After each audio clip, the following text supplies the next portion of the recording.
Bab 196. Kediaman Dewa Pengobatan. Tentunya orang tersebut adalah Vino Lasu. Ia berdiri di halaman villa Gunung Longmei dan menarik nafas dalam-dalam. Ia menampilkan senyuman yang telah lama hilang. Perasaan tidak asing ini membuatnya merasa nyaman tanpa bisa dijelaskan. Halo cantik, siapa kamu?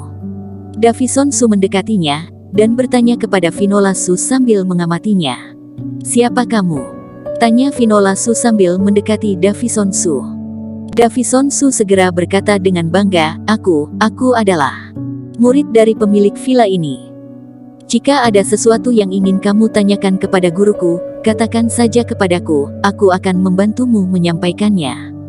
Murid. Vino Lasu tersenyum, bukankah pemilik villa ini adalah Eric Qin? Benar, pemiliknya adalah Tuan Eric Qin. Davison Su kembali berkata dengan bangga, katakan saja, ada apa kamu mencari Tuan Qin? Vino Lasu tersenyum sambil berkata, aku adalah wanita Eric Qin.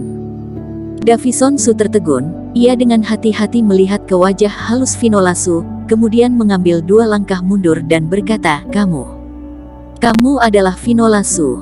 Oh, hormat nyonya. Kediaman Dewa Pengobatan, terletak di Taoyuan City, Northwest Luzhu.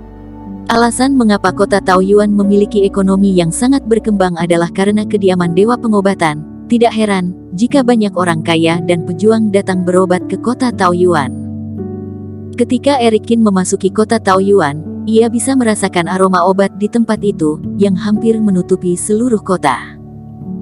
Berjalan di jalanan kota Taoyuan, Eric Qin bisa merasakan sebuah kekuatan yang kuat, salah satunya adalah beberapa Grandmaster dan bahkan Master Kungfu. Kediaman Dewa Pengobatan ini memang sangat bagus.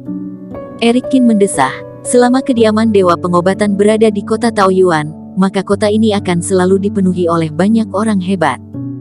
Tepat pada saat ini, seorang pengemudi taksi berhenti di depan Eric Qin. Pengemudi taksi itu menurunkan jendela mobil sambil berseru, Tuan, apakah Tuan akan pergi ke kediaman Dewa Pengobatan? Eric Qin tercengang sambil berkata, bagaimana kamu tahu? Hei, aku mengantar khusus di jalur ini. 9 dari 10 orang yang datang dari luar kota Taoyuan akan pergi ke kediaman Dewa Pengobatan. Kata pengemudi taksi, masuklah ke mobil.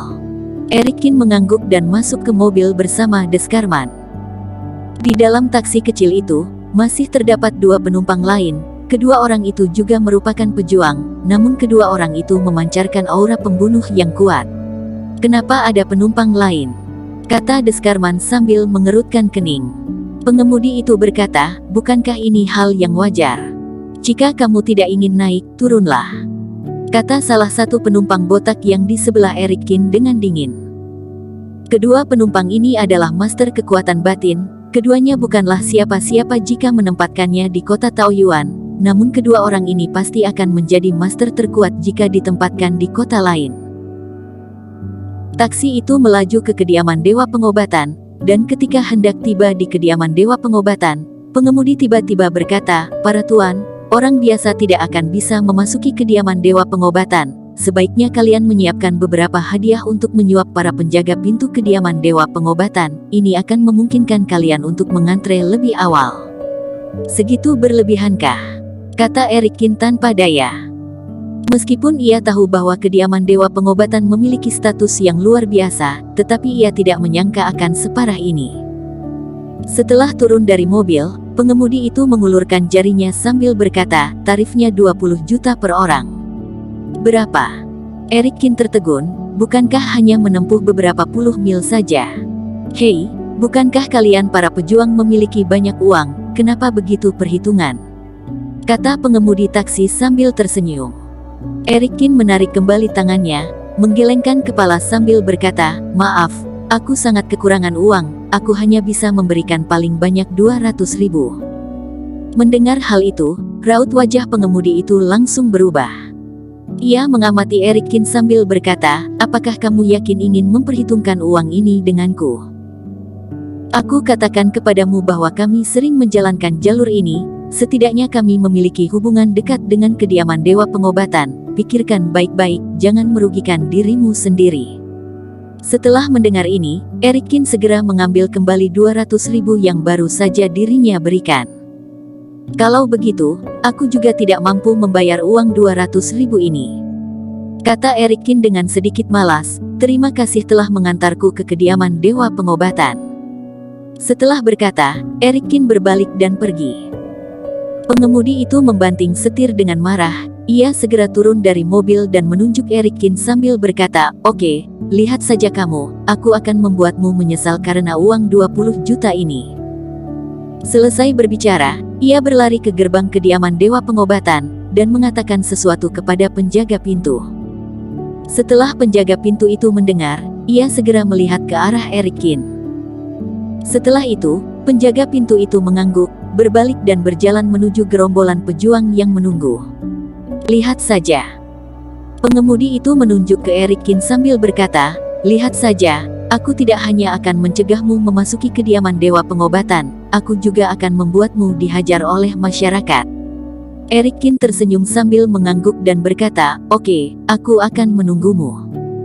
Sambil berbicara, penjaga pintu membawa 2 master kekuatan batin ke depan Erikin. 2 penumpang di sebelah Erikin segera melambaikan tangan dan berkata, "Aku tidak ada hubungan dengan mereka, kami hanya penumpang." Namun, penjaga pintu sama sekali tidak mendengarkannya. Ia mencibir, "Berhentilah berbicara omong kosong, salahkan nasib buruk kalian, duduk di mobil yang sama dengan mereka." Ekspresi kedua penumpang langsung berubah. Mereka menggertakkan gigi sambil melihat ke arah Erikin dan memarahinya, "Hei bocah, ini semua salahmu. Jika aku tidak bisa memasuki kediaman Dewa Pengobatan, aku akan membunuhmu."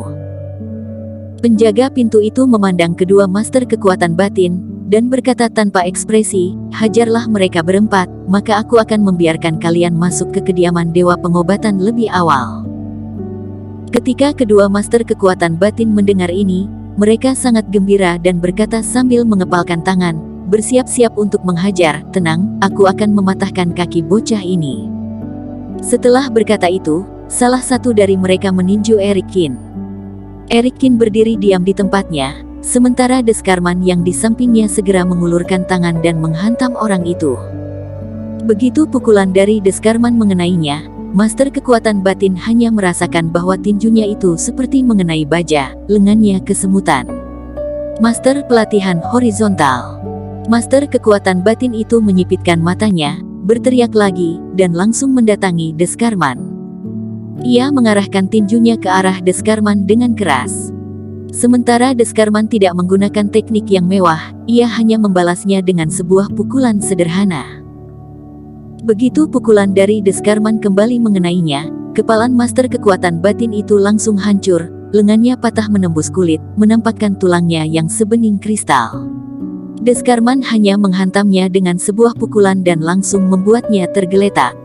Seketika master kekuatan batin lainnya mengerutkan kening, dan melangkah mundur.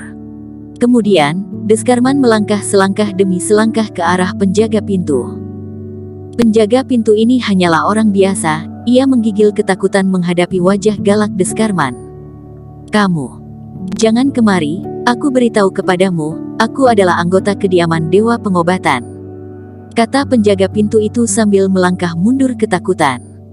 Deskarman menendang perutnya sambil berkata dengan dingin, "Karena kamu adalah anggota dari kediaman Dewa Pengobatan, jadi meski menghajarmu hingga babak belur, kediaman Dewa Pengobatan juga pasti akan menyembuhkanmu, bukan?" Penjaga pintu itu memegangi perutnya, dan bangkit dari tanah dengan susah payah. Tendangan itu membuat perutnya mual dan ingin buang air besar. Ia menunjuk Deskarman sambil berkata, "Kamu, lihat saja kamu, lihat saja kamu." Setelah berbicara, ia berlari ke kediaman Dewa Pengobatan. Orang-orang di sekitar menggelengkan kepala dan mendesah, benar-benar orang muda yang ceroboh. Sedangkan raut wajah kedua penumpang itu berubah menjadi lebih muram. Mereka benar-benar membuat penjaga pintu itu tersinggung. Seperti kata pepatah, jangan meremehkan orang kecil. Apakah masih bisa memasuki kediaman Dewa Pengobatan setelah menyinggung penjaga pintunya? Itu seperti sedang bermimpi. Bersambung. Terima kasih telah menonton video ini sampai akhir. Jangan lupa subscribe dan nantikan kisah episode selanjutnya hanya di Novel Story. Salam.